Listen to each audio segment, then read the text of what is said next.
Which means I can't do anything. We were playing Smash on Friday, going back for one Friday. I can't.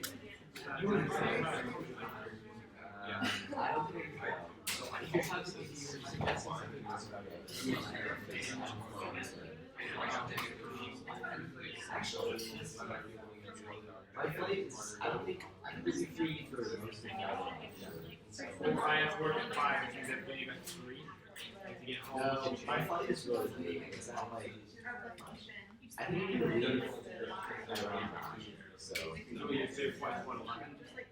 It's pretty late. I think I'll check it again. I mean, I have to wait because like usually after 3, right? But I have to leave at around 3, maybe 4 o'clock depending on traffic. But in the 4th rush, it's not rush hour traffic. So it's not exactly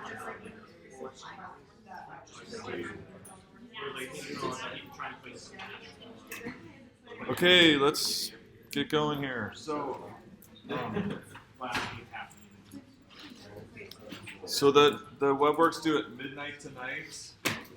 Give you a little more time on that one, and then I'll post the new one today. It'll be due Friday, and then the optimization homework is due the Wednesday after break. So just work on that, and then you can. The reason I did that is because I'll actually be gone the Monday after break, and we'll just do a video class like on your own.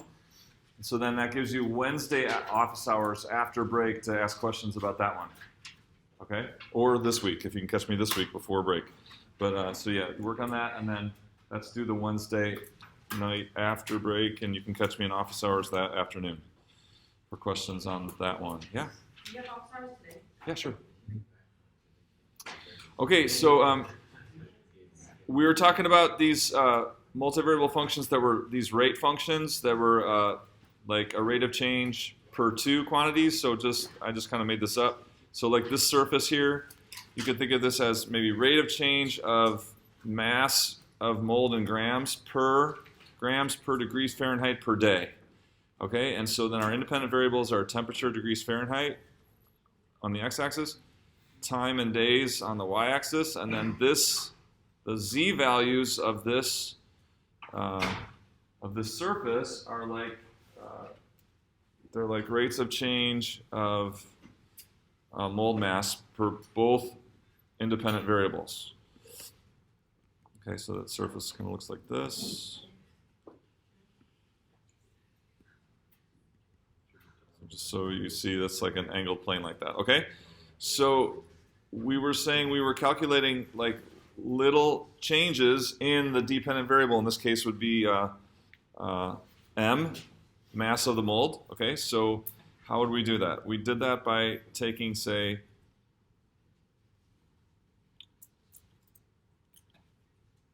changing these up into changes in temperature and changes in days. Okay, and so then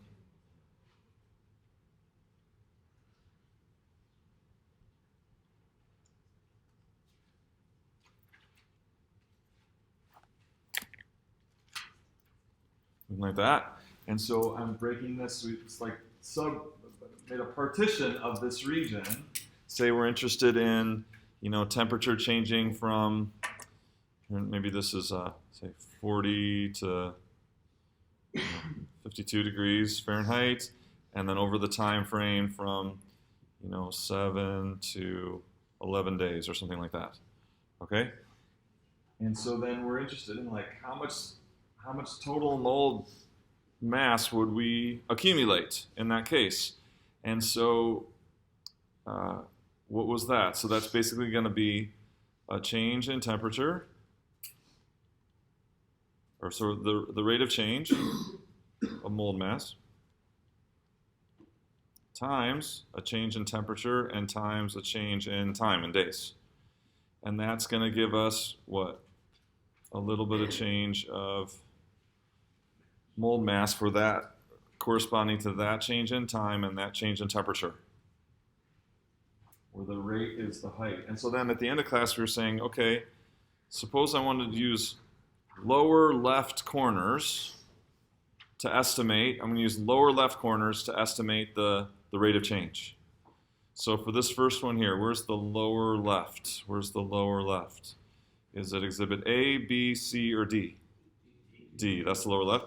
Okay, so we come up here like this, and that would be the height of this thing the whole way.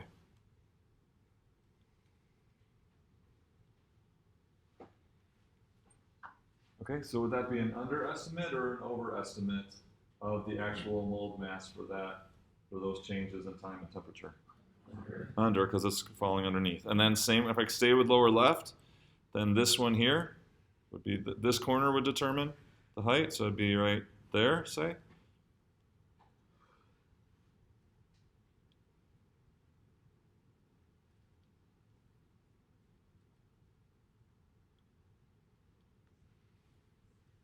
And I'd have 4 of those, right?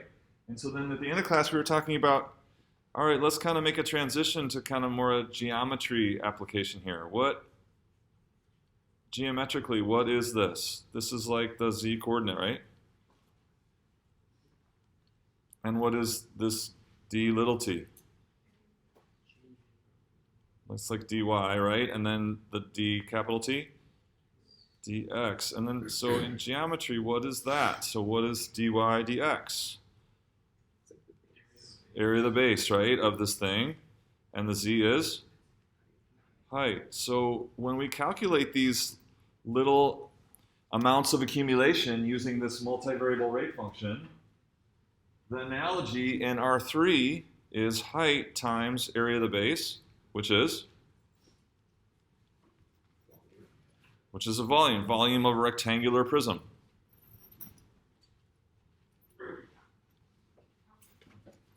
Right? So it's like a tall, like rectangular tower. Okay, so when I add up these 4 amounts of mass accumulation, I'm gonna have 4 of them. There's 2 I didn't draw. You said it's gonna be underestimate or overestimate? All 4 of them are not. All those rates are lower than what we can see is kind of the rate over that element, right? That little area element. So how do we make a better estimate? Use a smaller dx and a smaller dy, and then add up more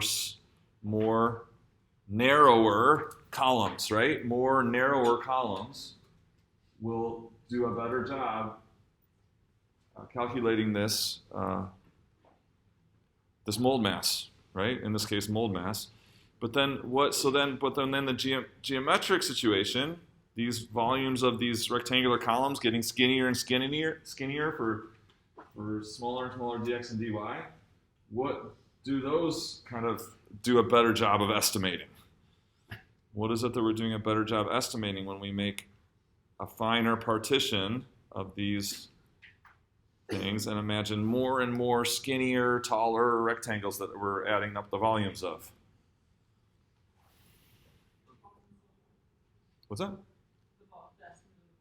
Yeah, it's going to be a better and better estimate of the volume of the whole, right? So the finer we partition up that blue region, each time taking skinnier, smaller dx and smaller dy, skinnier rectangular columns, the tops of those columns are doing a better and better job of reproducing the actual surface. And so then the sum total of those volumes is doing a better and better job estimating the red.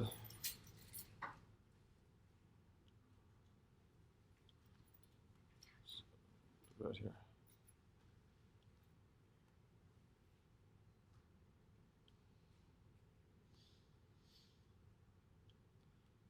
What am I doing? Is the red showing up good?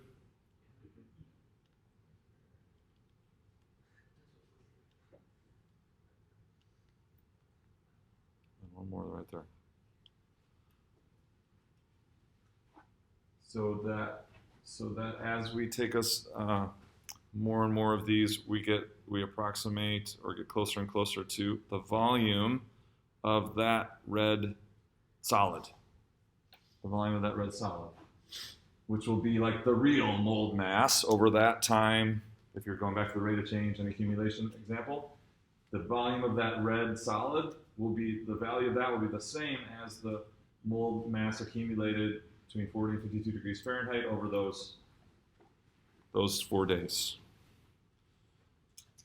Okay, so I want you to find that actual volume just by geometry. Because of this, because I gave you a nice plane, we can do this without calculus.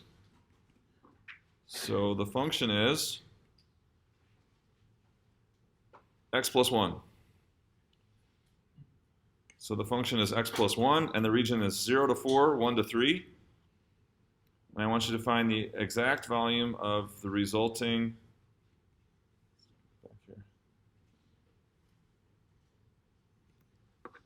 So I'll do this in red. So find volume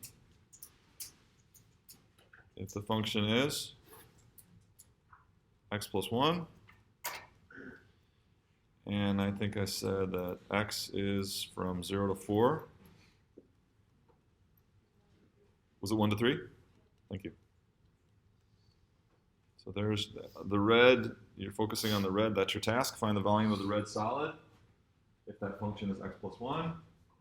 And x is going from 0 to 4, and y is going from 1 to 3. Everyone's working on this while I take attendance.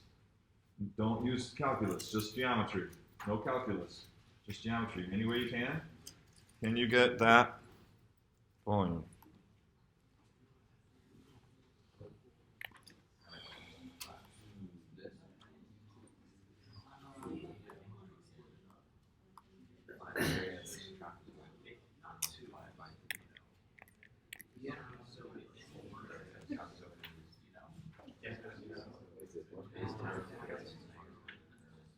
I think it's like we average the basis.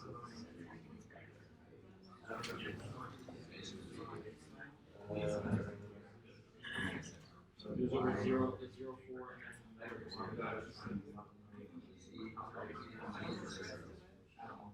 Yeah.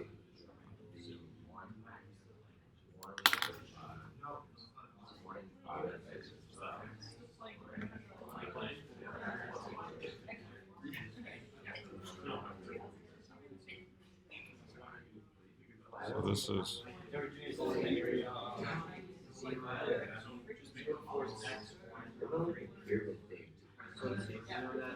get a pencil and figure it out.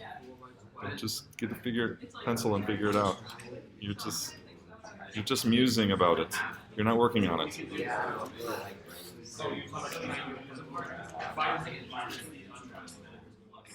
What you can do is you can just split it up, and that's what I would do. Yeah, I would split it up into a rectangular prism and a triangular prism. Because we know the area, or we know the base areas of both. Yeah, and we can find the height of them. Well, the thing with the Z defense. So yeah, what happens is we know a base and height for the triangle. The height would be the Z. There we go. How do I do it? The base would be the X component. The length in Y would be height of that prism. Yeah, I don't actually know how to do it. Without doing it separately. I'm not sure. You can do if you do a binary trapezoid, you find the base area of the trapezoid and multiply it.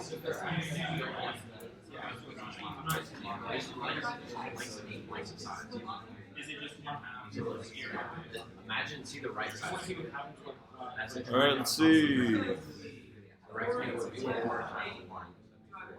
The triangle would be 4 times 5. Austin, did you guys get it? 16 divided by 2. Tell me what your approach was.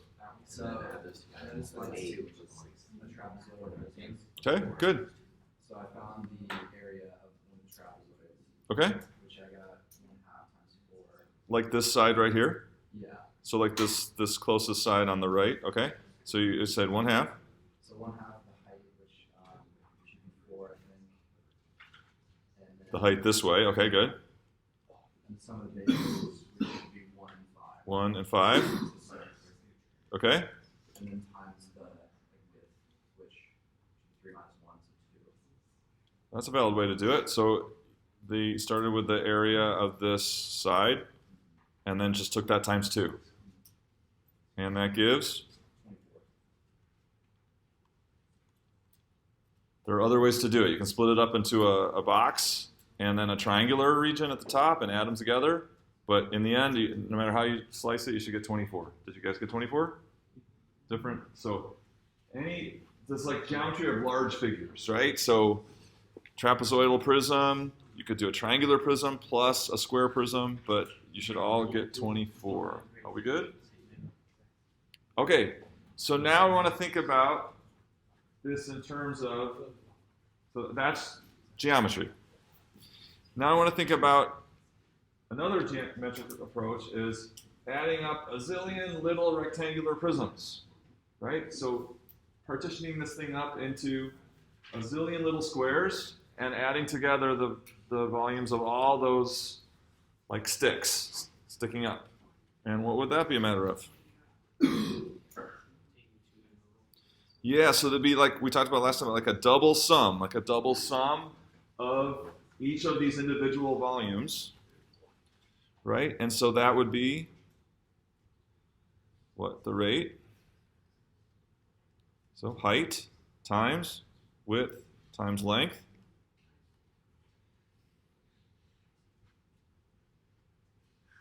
And we could start, say, by going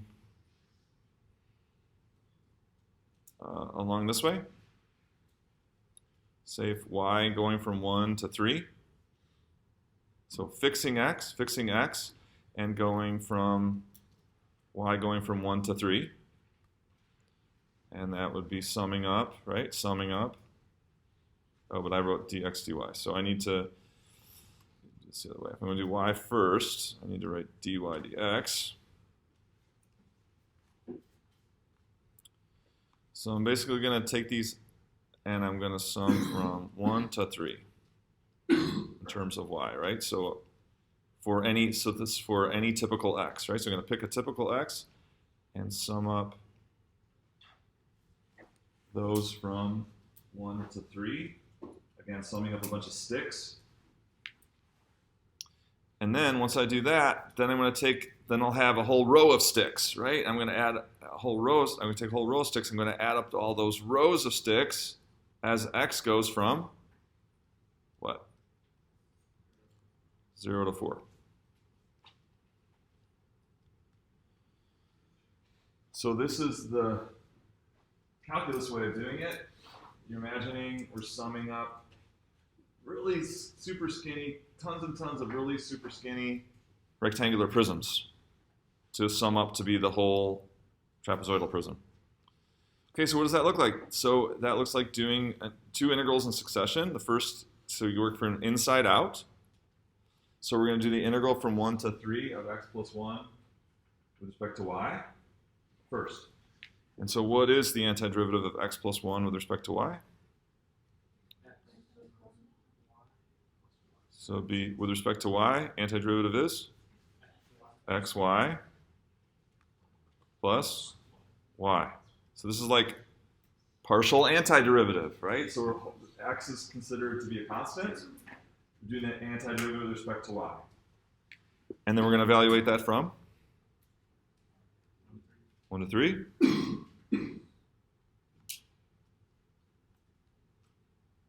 And this is still this kind of this inside integral with respect to y. And so then I get integral from 0 to 4. We're holding on to that for now. So we're going to plug what? 3 in for y. So we get 3x plus 3 minus plugging 1 in for y, which is x plus 1. And that all dx now. And so I think you get 2x plus 2. Is that right? Is this all 2x plus 2? Yeah. Antiderivative, x squared plus 2x from 0 to 4, 16 plus 8. Lo and behold, what do we get? 24. Okay. So when you do these double integrals, or we're summing up all these a zillion rectangular columns, you work from the inside out. So you set up your integral, and you're going to integrate with respect to your inner variable first. Treat this as a single variable holding this variable constant. So it's like partial antiderivative. And then you do once you've got that expression, then you do the outside integral. Yes, please. Does the order of the integrals matter? All right, so let's talk about that. So can we do dx dy here? So could we do dx first? If we did dx first, that means for a typical y, I was answering your question. I don't know. So if we did dx first, it's like we hold y constant, and now we're going to march across and add up a row of sticks for a constant y. Okay, and that's x plus 1 and that's from what? 0 to 4. And then once I get that, then I'm going to add up a bunch of rows of sticks, starting at y equals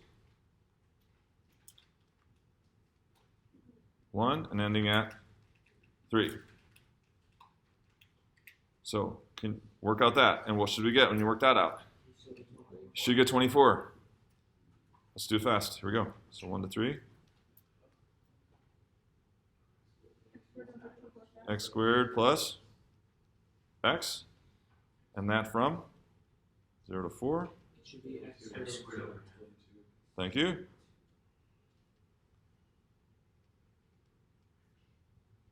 And then plug in 4, we get 16 over 2 is it 8 plus 4? Is that right? So I think we get 12. Is that right? 24. Okay, so that was the long answer. Does the order matter? Well, so because we have constant limits of integration, we have a rectangular region like this, you can just change the order. You can choose x or y first, and there's really no difference in how you set that up, right? So you can just you can choose x first or y first, but that kind of ease of changing back and forth is only possible when you have a rectangular region like that. And we're going to do non-rectangular regions next. Yeah, if it's a rectangular region, you can just swap your order. Swap from dx to dy, swap your limits, and it'll work out. Okay, so what do double integrals find then in a geometric sense? So they find accumulation. If you're talking about rate of change in accumulation, they'll find the accumulation of the quantity. But what do they find in terms of geometry in R3? Volume. They find volume? Is that right? Yeah, kinda. No, that's actually the right answer. Yeah, kinda. Why? Is it not volume?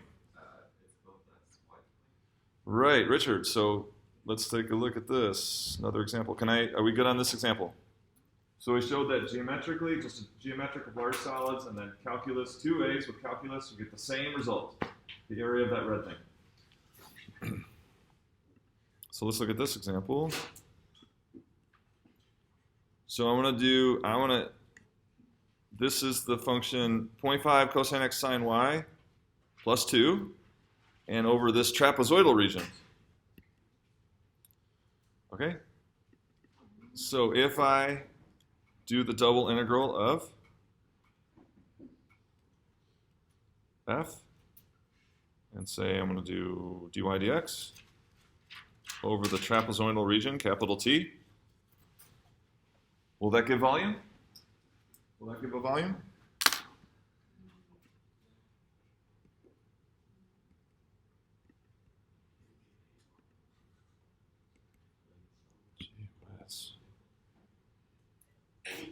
Won't we be adding up a bunch of columns sticking up here into the surface, or lining up to the top of the surface, and it'll give us the volume of all that, right? Okay, what if I do this function without the plus 2? What's going to happen now? Am I going to get volume if I do that double integral? you see what's happening there? Do you see where that surface, where the purple is a little darker there? That's where the surface is going underneath the xy plane. So what's going to happen for those xy ordered pairs in terms of accumulation or in terms of, quote, volume? Subtract the positive, it'll subtract the volume. Subtract the volume underneath. Okay? Volume is always a positive quantity. But when you do this double sum or this double integral, those function values will be negative, and you'll get a negative contribution to the total, right? You'll get a negative contribution to the total. So how can we qualify this thing that we're saying double integrals give not quite volume, but what? Double integrals calculate. Okay, that's one way to say it. Double integrals calculate, we could call it signed volume. And what does that mean, signed volume?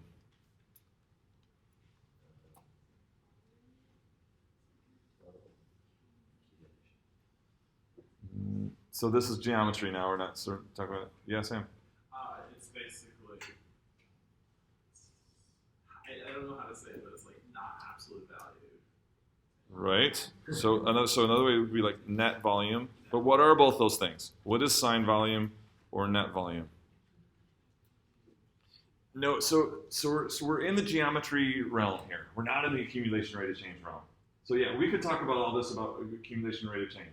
But we're in the geometry realm, and we're sticking in the geometry realm. What does signed volume and net volume mean? How would you get that value? You would take what? All the volume above and do what? Subtract all the volume below the xy plane that's carved out. So we could say that subtraction is a difference of volumes. Okay, so I'm going to remind you of this in every class now till the next exam. And there's a question on the next exam that says, what kind of thing does a double integral calculate?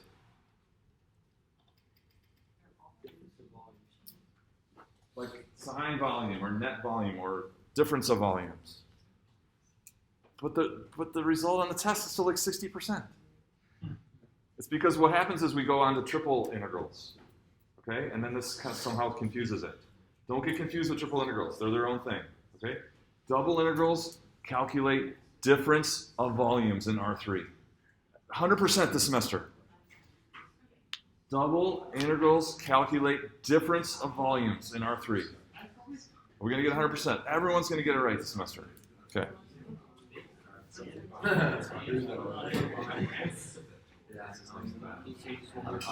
Okay.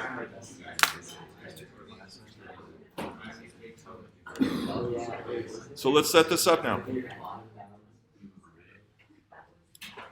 So I want to set up, I want to get the difference of volumes by this function, 0.5 cosine x sine y. And here's this region, so I have 1/2 x down here. This is 1/2 x. And this is 5 minus x. And this is x equals 2.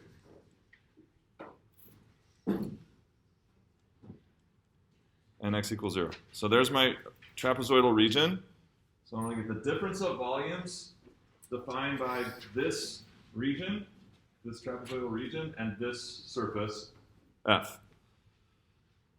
So how do I do that? I'm going to do, so we can't use geometry now, right? We got this crazy sine, cosine, wavy thing. There's no geometry formula for that, like we had with the prisms, or the big prism.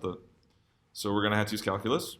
So we're going to do the integral of F. And we're going to do dy dx. And what is that going to mean? So dy dx means that we're going to pick an arbitrary x down here, an arbitrary x value, say this one right here, and we're first going to sum up, starting from here, we're going to sum up all the little rectangular sticks from that, starting from here to here for an arbitrary x. So we're gonna take a line. One for like the typical x, we're gonna take a line of these sticks. So that's like over here. Here's typical x. So I'm gonna take a line of these sticks.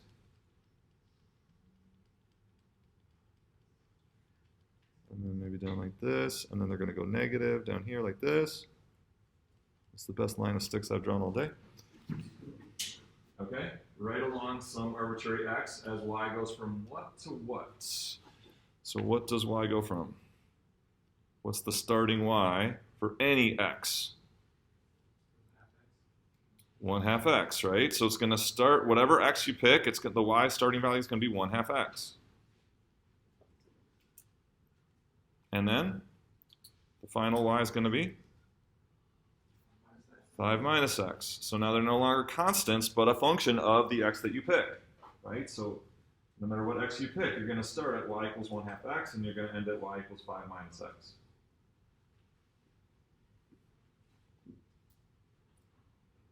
And then once we have summed up that typical volume of vertical sticks, then I'm going to add up those lines of sticks. And the first line of sticks is going to be at what? At x equals 0. The first line of sticks will be at 0. All the way to the last line of sticks will be at 2. Okay, so let's just do the first step and stop here. So we're going to have integral from 0 to 2, integral from 1/2 x to 5 minus x of 0.5 cosine x sine y, and this is dy dx. So what do we do first? We're doing the inside integral first, which is with respect to y. So we're going to do this antiderivative with respect to y. So what is the antiderivative with respect to y there?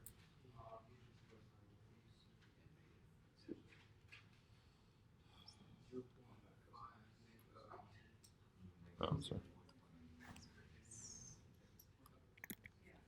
So it would be 0.5 times. So with respect to y, so cosine x is a constant, right?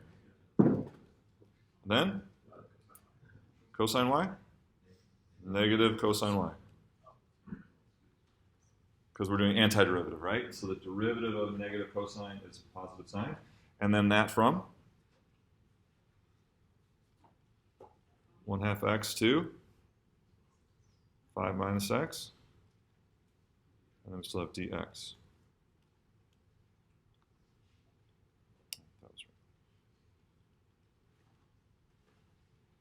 And then what do? We plug those in and subtract. So we get 0 to 2. So 5 minus x first. So it'll be 0.5. And we're plugging in for what? We're plugging in for y, right? So cosine x, negative cosine of 5 minus x, minus 0.5. How am I going to make it? Cosine x, negative cosine of 1/2 x, and that whole thing, dx.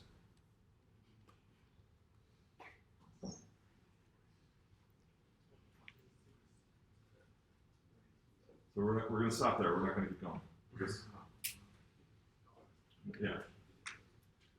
Well, if you're upset, go for it. But the point is that this will be a reasonable, normally this would be a reasonable thing to solve, right? As a standard Calc 1 integral with respect to x. But this is not. This is not, because we had a kind of wicked function. All right, so then we keep going, and so then this equals what? The difference of volumes, or the net volume, or the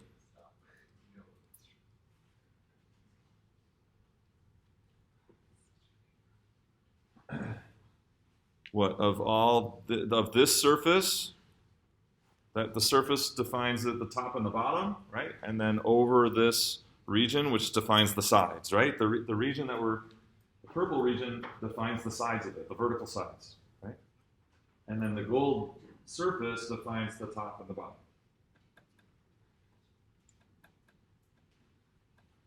Okay, any questions on that? Does it make sense?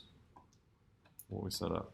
And we didn't finish, right? So this normally you would finish this and get a number, right? You get a number and that would be. Okay, so now, so when you do dy first like this, you go, so when our order of integration is dy dx. This is what we're going to call type 1. Type 1 double integral. And our mantra, our cheer for the type 1 integral is going to be bottom to top. Then left to right. Bottom to top, left to right. That's the cheer.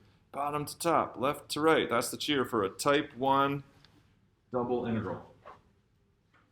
So with respect to y first, lowest to the bottom meaning the lowest y, to the top meaning the highest y. And then we're going to take that typical strip and take that, add those up from left to right. So then what's a type 2 double integral? Type 2 would be dx dy, and the cheer would be left to right, bottom to top. That's our type 2 double integral, and it's dx dy. So everything's reversed. Dx dy, left to right, bottom to top. And you can write that in your notes. So we're gonna set this one up as a type 2. Set this one up as a type 2. Which is going to be, the order will be dx dy, and we will cheer left to right, bottom to top. And here we go. Let's do that. So type 2.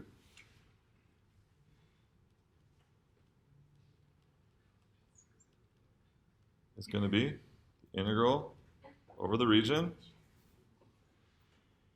f dx dy. Okay, so I'm going to come in here and pick an arbitrary y and say from what x value do we start accumulating sticks and where do we end? So x goes from 0 to 2. Is that right?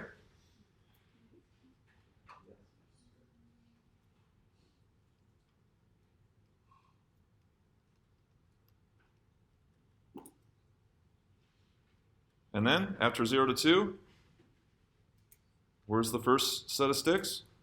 Y equals 0 to? Is this right?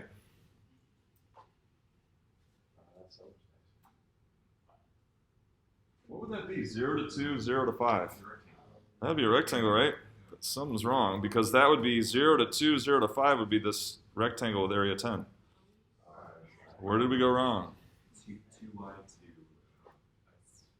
y. So the wrong thing was the assumption that this was a typical y. Why is this not a typical y? You pick one that's shorter. What's that? You can pick one that's shorter. Yeah, there's a different typical y down here. You see that? Why?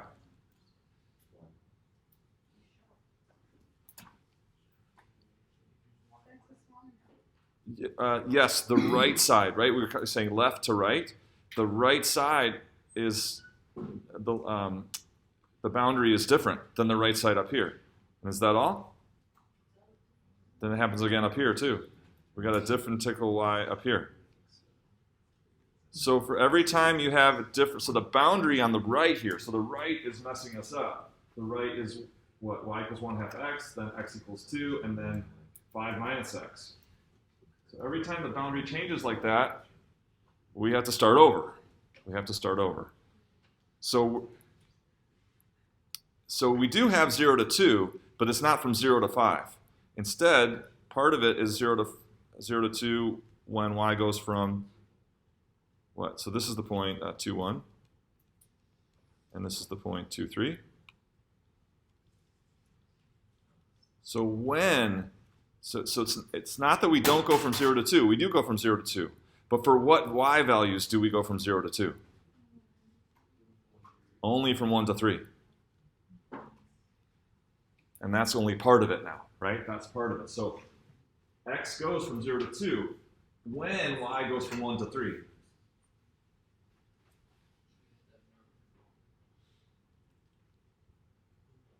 But there's some, it's also, x goes from 0 to, what's this? So this is y equals 1/2 x.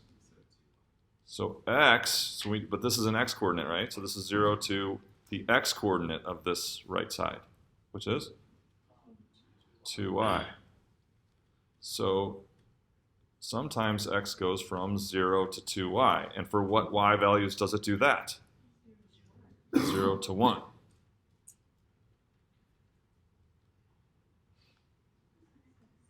And then for y values from, what, 3 to 5, x goes from 0 to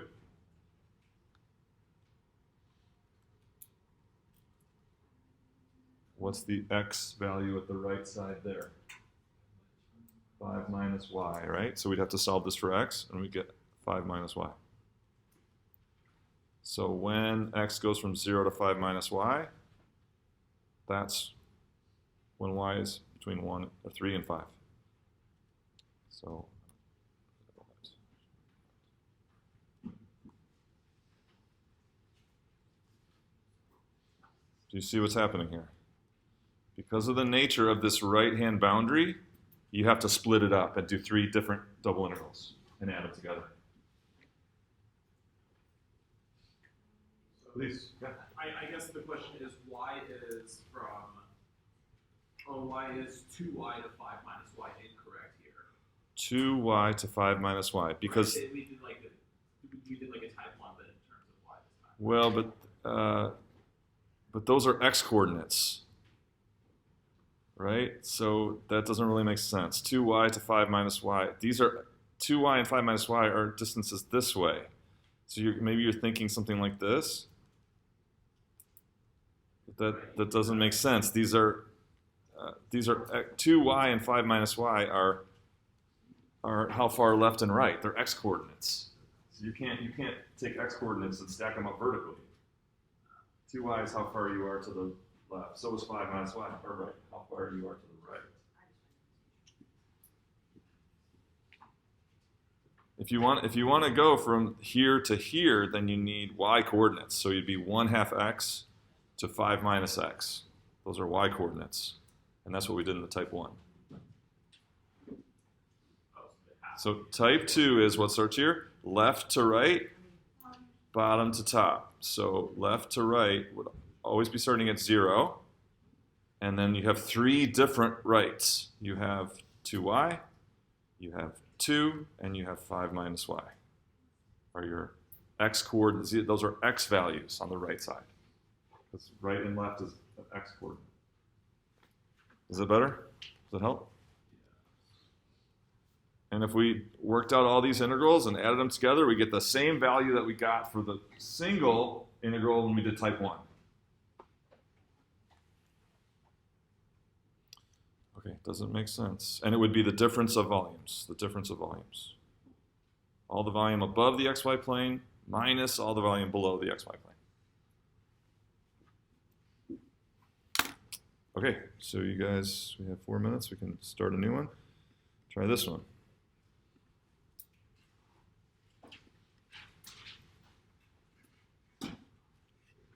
So we want to set up, so this is the function. You just call it f. We don't have to evaluate it. You just call it f. And then I have, the boundary is y equals 0, y equals 1, x equals 0, and natural log of x. So this is y equals 1, y equals 0, x equals 0, and y equals natural log of x. And I want to evaluate the double integral of f over this region R.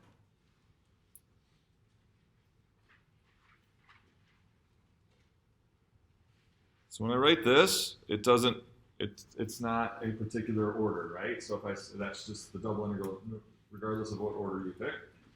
And then I want to do type 1 and type 2. So let's do type 1. Let's see if we can get type 1 done in 3 minutes. So go for type 1. And what's type 1 is, again, what's the order for that one? Bottom to top, left to right. So the differentials are dy dx. Bottom to top, left to right.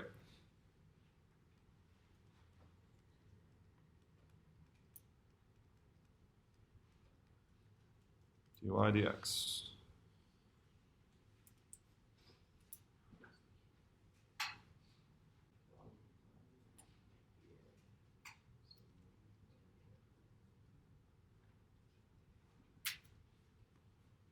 So is it 0 to 1, 0 to e? Is that right?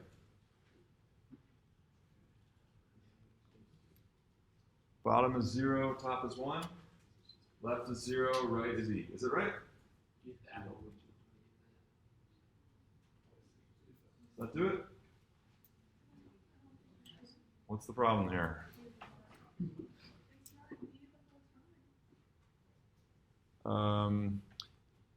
Kind of. It's actually that it's not 0 the whole time. So the problem here is the bottom. What is the bottom? Is the bottom y equals 0? From 0 to 1 it is, but then what's the bottom from 1 on? Natural log of x. So here the bottom is split up. Therefore, 2 integrals for the type 1 this time. So it's going to go from 0 to 1, that's true. And what does y do as it goes from 0 to 1? For what y values? 0 to 1 also. But now over here, the bottom is what? Natural log of x. The top is 1. And for what x values is the bottom natural log x and the top 1? 1, 2, that's actually e.